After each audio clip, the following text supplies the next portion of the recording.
بسم اللہ الرحمن الرحیم۔ حضرت انس رضی اللہ تعالی عنہ سے روایت ہے کہ رسول اللہ صلی اللہ علیہ وآلہ وسلم مکہ سے ہجرت فرما کر مدینہ تشریف لائے تو اہل مدینہ، جن کی کثیر تعداد پہلے ہی اسلام قبول کر چکی تھی، 2 تہوار منایا کرتے تھے۔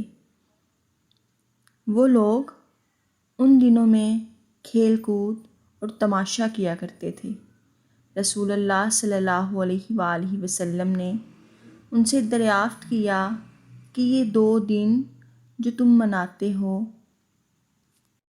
یہ 2 تہوار جن میں تم کھیل تماشا کرتے ہو، ان کی حقیقت کیا ہے اور ان کی تمہاری زندگیوں میں کیا حیثیت ہے؟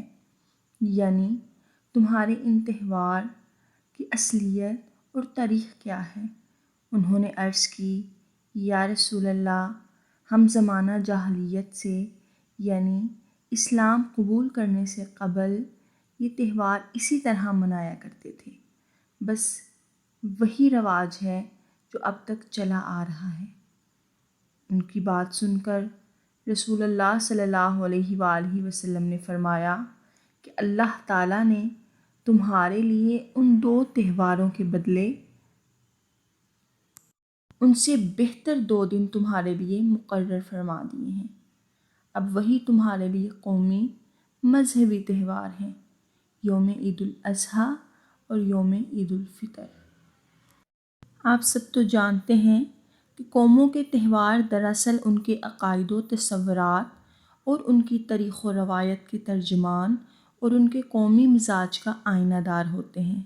اس لیے ظاہر سی بات ہے، اس سے پہلے اپنی جاہلیت کے دور میں اہل مدینہ جو 2 تہوار مناتے تھے، وہ جاہلی مزاج و تصورات اور جاہلی روایات ہی کے آئینہ دار ہوں گے۔ رسول اللہ صلی اللہ علیہ وآلہ وسلم نے حدیث صریح الفاظ کے مطابق، بلکہ خود اللہ تعالیٰ نے سورہ بقرہ میں ارشاد فرمایا، تم مدت رمضان کے روزے پورے کرو تاکہ تم تکبیر کہو اللہ تعالیٰ کے لیے جس نے ہدایت بخشی تاکہ تم اس کا شکر ادا کر سکو۔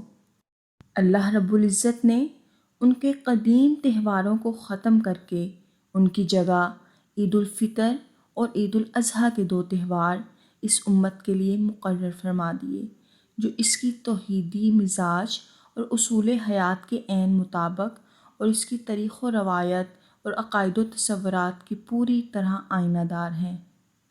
اگرچہ یہ 2 دن خوشی و مسرت کے دن ہیں اور مسلمانوں کو ان دونوں دنوں میں جائز، مباح اور مناسب خوشی منانے کا حق ہے، لیکن مسلمانوں کی حقیقی خوشی محض عید کے دن یوں ہی ظاہری خوشی منانے میں نہیں، بلکہ مسلمانوں کی حقیقی خوشی اس لیے ہوتی ہے کہ انہیں پورا 1 مہینہ روزہ رکھنے، نماز تراویح و تہجد پڑھنے اور کثرت سے نیکیاں کرنے کی توفیق ملی ہوتی ہے۔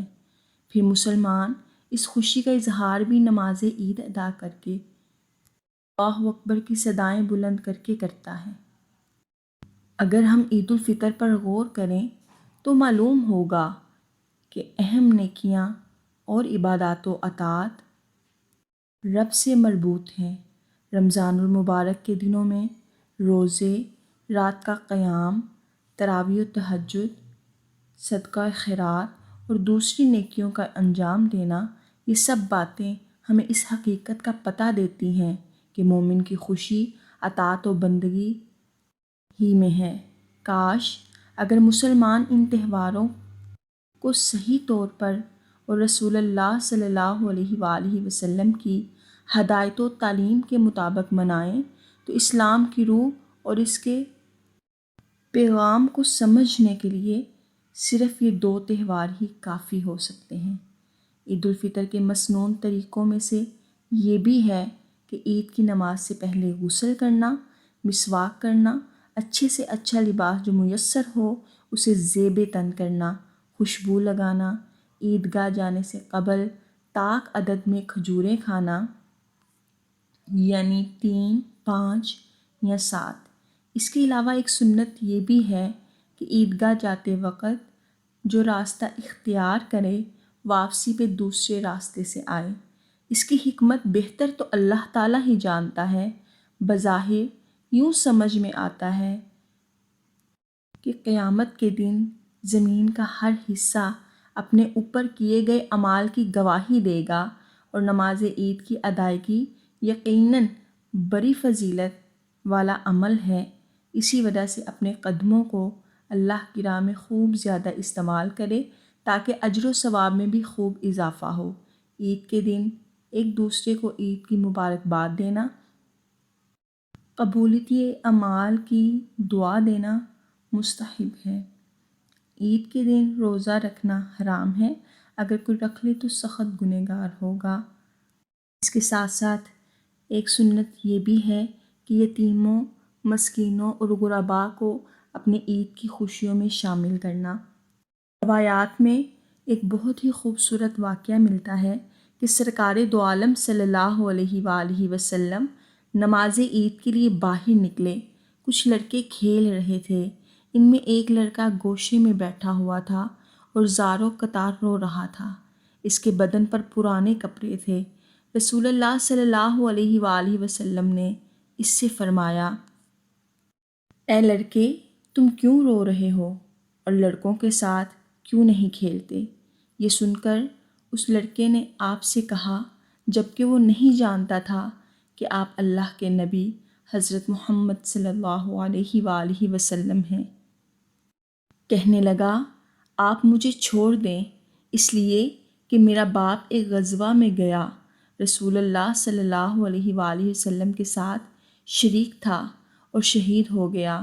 میری ماں نے دوسرا شوہر کر لیا، ان دونوں نے میرا مال کھا لیا اور میری ماں کے شوہر نے مجھے میرے گھر سے نکال دیا۔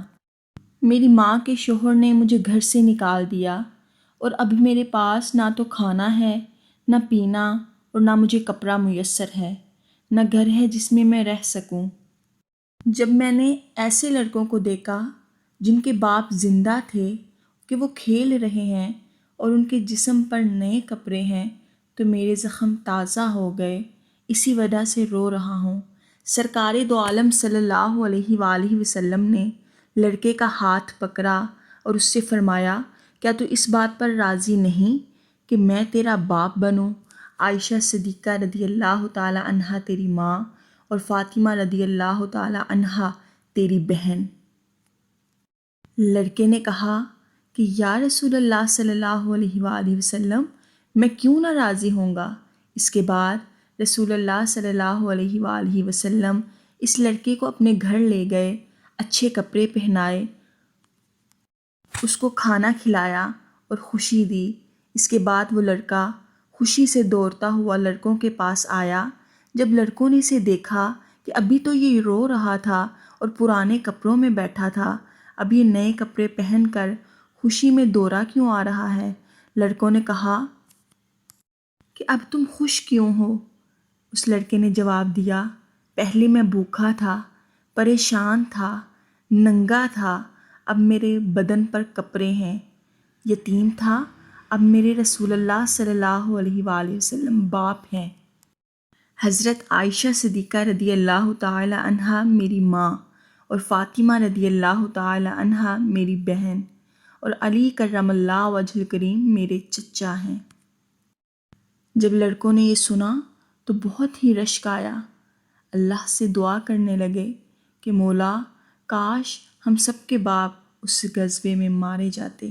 وہ لڑکا نبی کریم صلی اللہ علیہ وآلہ وسلم کی خدمت میں ہمیشہ رہا، یہاں تک کہ آپ صلی اللہ علیہ وآلہ وسلم جب ظاہری دنیا سے رخصت ہو گئے تو وہ لڑکا گھر سے نکلا اور اپنے سر پر مٹی ڈالتا اور کہتا کہ اب میں یتیم ہو گیا، اب میں غریب ہو گیا، اب میں مسافر ہو گیا۔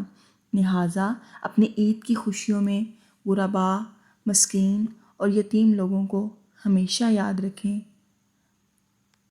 اور کوشش کریں کہ عید الفطر کو رسول اللہ صلی اللہ علیہ وآلہ وسلم کی سنتوں کی اتباع کرتے ہوئے منائیں۔ آنے والی ویڈیو تک کے لیے اللہ حافظ۔